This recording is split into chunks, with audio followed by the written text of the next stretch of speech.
जोहार दोस्तों, मैं मुकेश बिरुआ। झारखंड सरकार भूमि वापसी के लिए भूमि अधिग्रहण नियमावली 2015 में संशोधन करने पर विचार करेगी।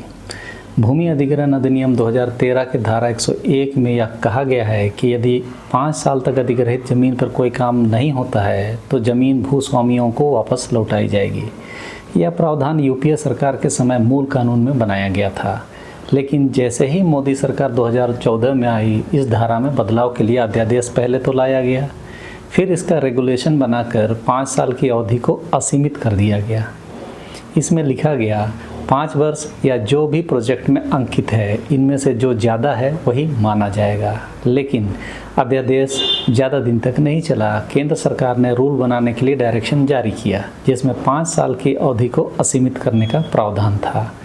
काफ़ी विरोध होने के बाद इस धारा में संशोधन को रोका गया।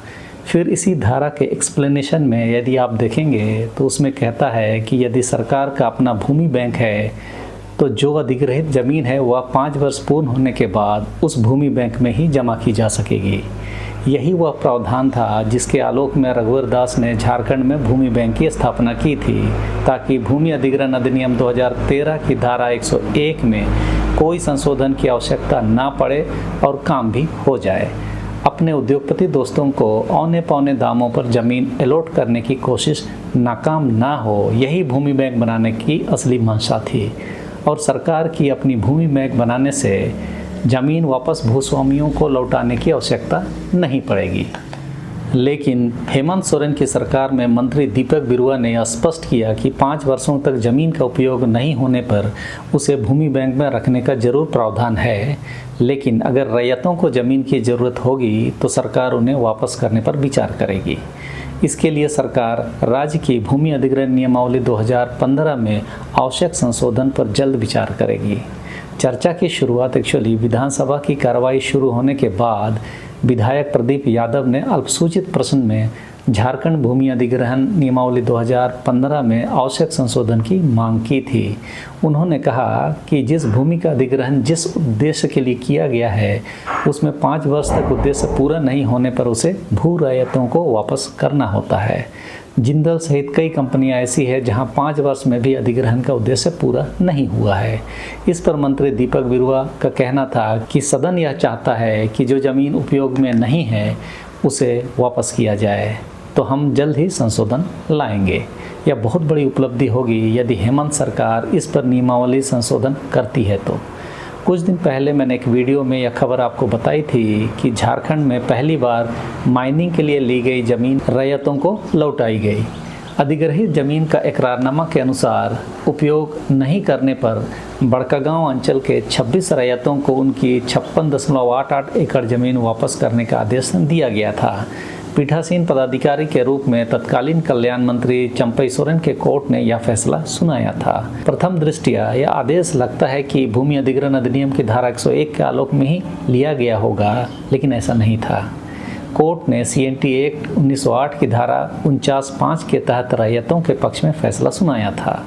मौजूदा सरकार के ऐसे निर्णयों से यह तो स्पष्ट हो रहा है कि सरकार उपयोग में नहीं आ रही जमीनों को वापस आदिवासियों को लौटाना चाह रही है।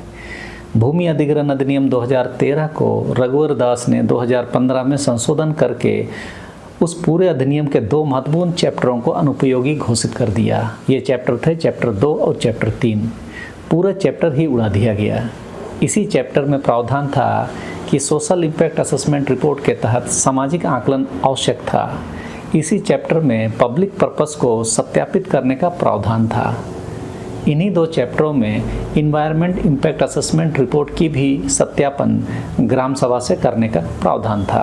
अब इन 2 चैप्टरों को समाप्त कर देने से जो भी योजना या परियोजना सरकार लाएगी उसमें social impact assessment report, environment impact assessment report और पब्लिक पर्पस को परिभाषित करने का ग्राम सभा का अधिकार को समाप्त कर दिया गया। साथ ही केंद्र सरकार स्तर पर नियमावली का निर्देशन करके धारा 101 को संशोधित करके 5 वर्ष को असीमित कर दिया गया। लेकिन क्योंकि राज्य सरकारें नियमावली बनाने के लिए स्वतंत्र हैं, कोई भी केंद्रीय कानून राज्य में उस संगत नियमावली के आलोक में ही लागू की जाती है, तो भाजपा की सरकार ने उपरोक्त 2 अध्याय को तो उड़ा दिया। अब बचा धारा 101 तो उसका एक्सप्लेनेशन में भूमि बैंक का प्रावधान का जिक्र है। उसी प्रावधान को ध्यान में रखते हुए रघुवर दास ने भूमि बैंक झारखंड में बनाने का ऐलान किया था और आदिवासियों की सामूहिक उपयोग वाली ज़मीन जहां वे पशुओं को चराते हैं यानी चारागाह, कई ऐसे जगह जिनका आदिवासी समाज में आध्यात्मिक और धार्मिक महत्व है उसका और वो खतियान में दर्ज होकर नहीं है, वैसे सभी ज़मीनों को रघुवर दास ने अपने भूमि बैंक में जमा ले लिया था। वास्तव में वह सभी ज़मीन आदिवासियों की है, चाहे वो खतियान में दर्ज हो या ना हो। जब संविधान का 5वीं अनुसूची है तो उस हालत में 5वीं अनुसूची क्षेत्र में जो भी ज़मीन है वह आदिवासियों की है। समता जजमेंट में यह भी स्पष्ट किया था माननीय सुप्रीम कोर्ट के द्वारा कि सरकार भी एक व्यक्ति है और वह आदिवासी नहीं है, इसलिए आदिवासियों की ज़मीन वह भी नहीं ले सकती है। झारखंड सरकार के स्तर पर रघुवर दास के द्वारा आदिवासियों पर किए गए अत्याचार को सुधारने का एक अच्छा मौका हेमंत सोरेन के नेतृत्व में मौजूदा झारखंड सरकार को है। जब बात निकली है तो इसे दूर तक ले जाने का प्रयास दीपक बिरुवा जी को जरूर करना चाहिए। भले चंपई सोरेन जी के कोर्ट ने CNT एक्ट के आलोक में ज़मीन को वापस करने का निर्णय लिया था, लेकिन भूमि अधिग्रहण ही वो कानून है जिससे बहुत बड़े स्तर पर ज़मीन अधिग्रहण की जाती है। और जब ज़मीन अधिग्रहण में मानवीय और प्राकृतिक पक्ष को बिल्कुल समाप्त कर दिया गया है, वैसे में यह कानून किसी भी सूरत में मानव के कल्याण के लिए तो लगती ही नहीं है। ऐसे में यदि भूमि अधिग्रहण नियमावली 2015 में आवश्यक संशोधन झारखंड सरकार करती है तो उम्मीद है राज्य के आदिवासी और मूलवासी उस निर्णय का स्वागत जरूर करेंगे। अपने कई सारे वीडियो में यह स्पष्ट करता रहा हूँ कि बहुत सारे कानूनों में फेरबदल भाजपा के शासन में हुआ है।